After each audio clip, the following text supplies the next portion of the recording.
사도행전 19장 20절.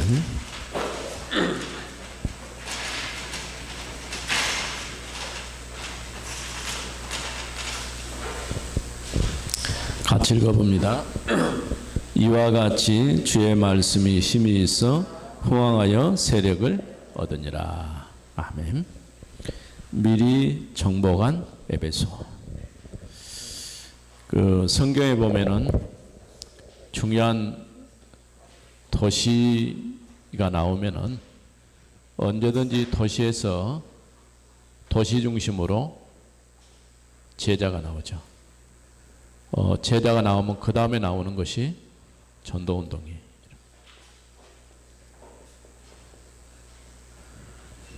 지금 우리가 어쩌면 우리 교회는 도시교회라고 할 수 있죠. 근데 이 도시교회에서 올바른 제자로 세워지면 그 다음에 당연히 일어나야 될 것이 전도운동이에요. 그게 대표적인 도시가 에베소입니다. 그래서 오늘은 미리 정복한 에베소.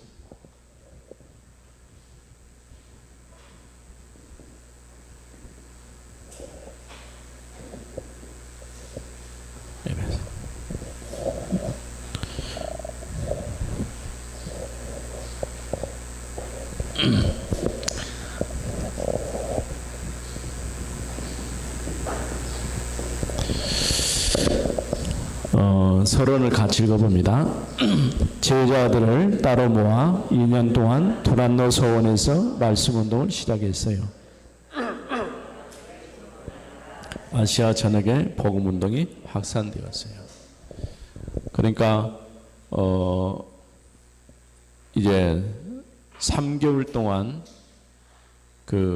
제자 회당에서 말씀 운동을 하다가 따로 제자들만 따로 불러가지고 두란노라고 하는 서원에서 2년 동안 집중훈련을 한 거예요. 그러니까 제자가 나오면 그 다음에 한 일이 뭐냐면 집중훈련을 거예요. 집중을 하고 하면서 이제는 지역으로 파송한 거죠. 이것 끝난 다음에 노마도 보아야 하리라, 이 답이 나온 거예요. 그러니까 그냥 단순히 어떤 성경 말씀이 아니고 하나님의 시간표에 따라서 이렇게 발전돼가는 그런 모습을 보게 되죠. 그래서 어느 정도냐, 지금 이 아시아라고 하는 말은 있지만은 이때의 아시아는 주로 이제 터키를 중심으로 해서 아시아, 유럽은 이제 그리스 중심이 유럽이고, 터키와 그리스는 맞닿아 있어요. 그래서 아시아, 그 당시에 아시아는 터키적으로 오늘날 우리가 살고 있는 아시아가 아니라, 그래서 소아시아, 보통 에베소, 서마너, 두아디라, 사데, 빌라델비아, 라오디게아, 요한계시록 보면 7개 교회 이름도 나오죠. 그뿐 아니라 이제 지역마다 교회가 세워졌던 것을 보게 되죠. 그래서 첫 번째, 미리 응답을 받았어요.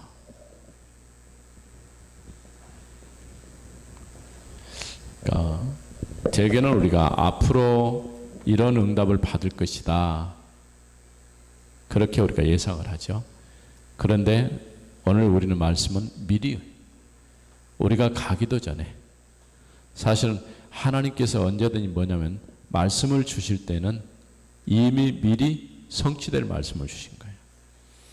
여호수아 1장에 보면은 여호수아가 모세의 뒤를 이어서 새로운 지도자가 됐을 때에 하나님 말씀했어요. 요단을 건너라. 한 번도 가보지 않는 땅을 차지하게 될 것이다. 내가 너희에게 주었노니, 줄 것이다가 아니라 주었노니, 이미 주었다는 거예요. 그러니까 미리 받은 것이죠. 마가다락방 응답과 같은 응답을 하긴 했어요.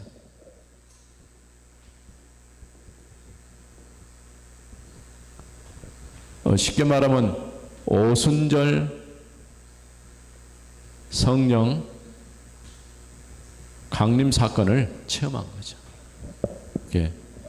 되게 이제 이후에 제자가 되거나 말씀 운동에 참여한 사람들은 그동안에 하나님께서 어떻게 역사하는지 잘 모를 수 있어요.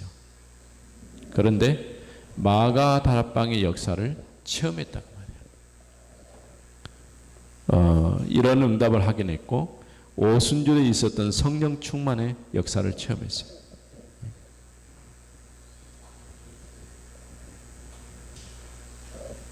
사도행전 1장 14절에 제자들이 마가의 집에 모여가지고 집중해서 10일 동안 기도하는데 그날 하나님의 성령이 역사해 주신 거죠.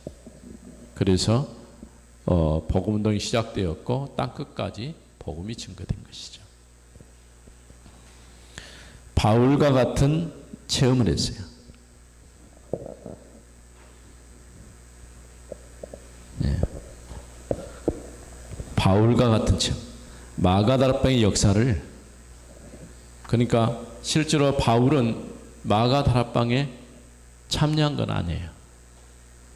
그런데도 직접 주님께서 바울을 불러서 다메섹으로 가던, 그러니까 예수 믿는 사람들을 핍박하기 위해서 가던 다메섹에 바울을 부른 거예요. 사울아 사울아 왜 네가 나를 핍박하느냐.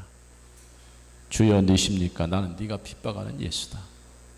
직접 주님께서 바울에게 나타나셨죠.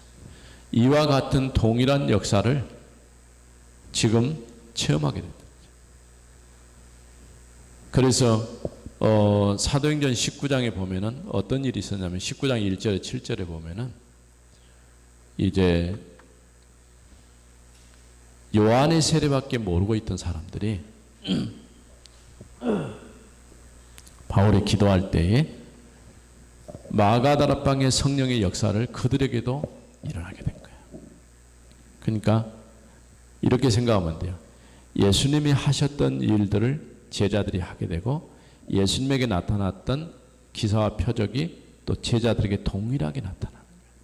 그 말은 동일한 성령이 똑같이 역사하고 계신다는 거예요. 그래서 오늘날 초대교회의 역사가 지금도 계속되느냐? 지금도 계속돼요. 왜? 동일한 성령이 역사하시니까. 그러니까 벌써 2000년이 넘는 그 시간의 간격이 있지만 시간과는 아무 상관이 없어요. 하나님께서 말씀하신 것 보면 1000년이 하루 같고 하루가 1000년 같다. 우리의 시간 개념이지 하나님에게는 그런 시간 개념이 없어요. 영원이라는 시간이지. 자, 이와 같이 미리 응답을 받았어요. 그래서 우리가 언약 안에 복음 제대로 알면은 이 답을 가지고 시작을 하는 거예요. 두 번째, 흑암 세력을 미리 정복했어요. 자, 미리 정복. 뭘 주냐? 흑암 세력. 쉽게 말하면 올바르게 복음이 증거되면은 금방 나타나는 현상이 뭐냐면 사단이 장하고 있던 흑암 문화가 깨져버리는 거예요. 그래야 하나님의 나라가 확장되는 거예요. 그래서 우리가 복음 전하는 것은 굉장히 중요한 거예요. 상대방이 내가 복음 전했더니 아멘하고 예수 영접하고 내가 지금부터 하나님의 자녀로 살겠다 그래 주면은 얼마나 좋겠어요. 근데 그런 경우는 아주 특이한 경우고 대다수는 우리가 전하는 복음에 대해서 관심이 별로 없어요. 그런데 한 가지 여러분 기억해요. 무슨 일이 일어나냐? 그 사람은 관심이 없는데 사단은 긴장을 해요. 왜? 하나님의 성령이 역사하는 시간이라. 성령이 역사하기 때문에 흑암 문화, 사단의 권세가 깨져버리는 거예요. 박살나는 거예요. 그래서 우리는 이제 우리가 전한 복음을 상대방이 받고 안 받고가 문제가 아니고 영적 싸움을 하는 거예요. 그런 자부심을 가지고 가치를 가지고 해야지 실망할 이유도 없어요. 이제 아주 어린 아이들은 못 모르고 그냥 아멘하고 하는데 어른들 같으면 생각이 복잡하거든. 그러다 보니까 설명도 복잡해져. 자칫 잘못하면 설명하는데 너무 힘들어질 수가 있어요. 자, 그래서 해당과 저작거리에서 복음을 전했어요. 해당.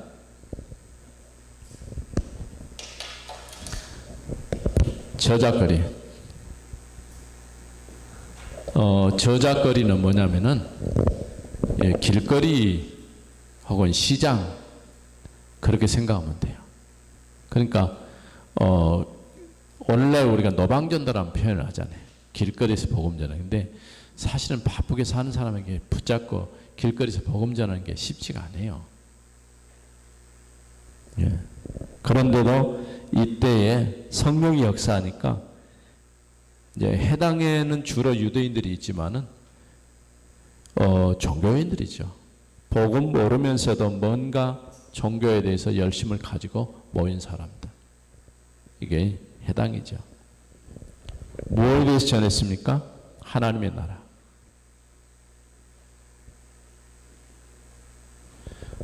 예수님께서도 부활 이후에 40일 동안 이제 하나님의 나라의 일을 말씀하셨다 그랬어요. 하나님의 나라의 일. 얼마나 중요했으면 40일 동안 그렇게 말씀을 전했겠어요. 그만큼 중요했다는 거죠. 예. 이렇게 하나님의 나라가 선포되니까 뭐가 일어났어요? 말씀 운동이 일어났어요. 우리가 말씀 운동이라 할 땐 단순히 성경 공부라고 생각하면 안 돼요. 그랬더니 우상문화가 파괴되는 역사가 일어났어요. 우상문화. 에베소에서는 어떤 일이 일어났냐면 에베소에 그 아데미신을 섬기는 사람들이 들고 일어났어요. 왜냐? 저 바울 때문에, 바울이 전하는 예수 때문에 내용도 모르면서 우리가 지금 그동안 돈벌이를 짭짤하게 했는데, 왜냐하면 은장색, 그러니까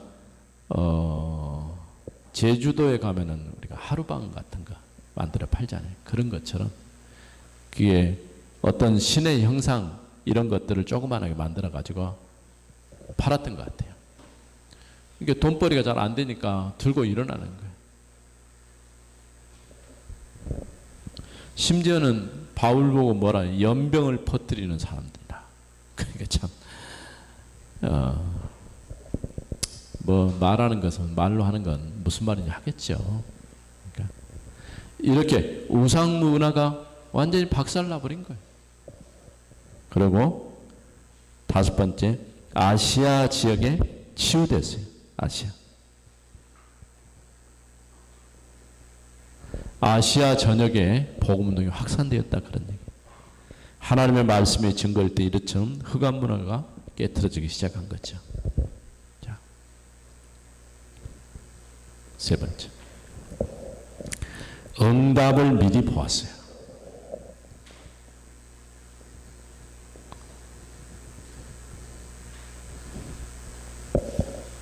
앞으로 아까도 얘기한 앞으로 응답이 올 것이다가 아니라 이미 응답을 본 거예요. 어떤 응답을 봤어요? 바로 이 일이 있은 이후에, 그러니까 뭐가 준비가 됐어요? 도시에 들어가서 말씀을 전하면서 제자를 찾았죠. 제자 찾아서 그 제자를 집중훈련을 시키니까 복음이 확산됐어요. 그리고 각각 지역으로 파송하니까 하나님의 놀라운 역사가 일어난 것이죠. 그래서 노마도 이제는 노마도 보아야 하리라. 이 시간표가 실제로 바울이 뭐 학자들 얘기니 그러겠지만은 바울이 노마에 가서 복음을 증거했다. 노마 교회가 바울이 복음 전해 가지고 탄생한 교회다. 이렇게 말은 하지 않아요. 편지는 썼지만. 또 바울이 노마를 가고 싶어서 여러 번 애를 썼는데 기회가 잘 안 됐어요. 겨우 간 게 뭐냐? 제수의 몸으로 갔어요. 그러니까 여기 노마도 보아야 하리라는 실제로는 죄수의 몸으로 가려고 했던 게 아니고 복음 전하기 위해서. 그런데 하나님은 그런 건 허락하지 않고 죄수의 몸으로 이제 붙잡혀서 로마까지 가게 된 것이죠. 그런데 바울은 뭘 보냐? 벌써 제자를 보면서 시대를 본 거예요. 노마도 보아야 하리라. 하나님의 역사를 본 것이죠. 노마에서도 증언하리라. 노마 여행이 목적이 아니에요. 노마에서도 복음을 증언하리라. 그러면서 세 번째, 가이사 앞에 서야 하리라. 가이사. 가이사는 노마의 황제의 호칭이에요. 황제의 이름은 아니에요. 왕을 표현할 때 말하는 황제의 호칭. 가이사 앞에 서야 하리라. 이처럼 하나님의 역사는 노마와 가이사 황제에게도 복음이 증거돼야 돼요. 이렇게 바울이 그냥 단순히 노마에 가서 복음 전하고 또 가이사 황제 앞에 복음 전해야 되겠다 그렇게 볼 수도 있지만은 그야말로 법적으로 유대교와 기독교는 다르다. 그 당시에 기독교란 말을 썼는지 모르겠지만은 그게 확정이 됐어요. 그래서 사도행전 28장 30절 31절에 보면은 아무도 바울이 저 복음 전하는데 막는 사람이 없었다고 그랬어요. 그전에 얼마나 방해를 했어요. 유대인들이 쫓아다니면서 바울을 죽이려고 그렇게 애를 썼죠. 그런데 하나님은 이와 같이 전도자 바울에게 노마에서도 가이사 앞에 서야 하리라. 풍랑도 막을 수가 없어요. 바울이 노마에 가는데 죄수의 몸으로 가는데도 풍랑을 통해서 배가 다 깨졌어도 하나님은 그 걸음을 인도하셨어요. 그러니까 복음 전하는 전도자의 걸음이 얼마나 중요한가 하는 것을 알 수가 있죠. 자, 같이 읽어봅니다. 올바른 복음 운동의 결과로 제자들이 일어났고 그 제자 중심으로 말씀 운동이 일어날 때 지역의 역사는 흑암 문화가 깨어지고 하나님 나라가 확장되었어요. 기도합시다. 하나님 감사합니다. 오늘 우리 렘넌트들이 이곳에서 이제 마지막으로 우리 하나님 앞에 예배를 드렸습니다. 올바르게 말씀 붙잡고 오늘 미리 정보관 에베소라고 하는 말씀을 들었는데 하나님이 함께 하셔 우리 렘넌트들을 통하여 세계복음화 연약이 이루어지게 하옵소서. 주 예수 그리스도 이름으로 기도드립니다.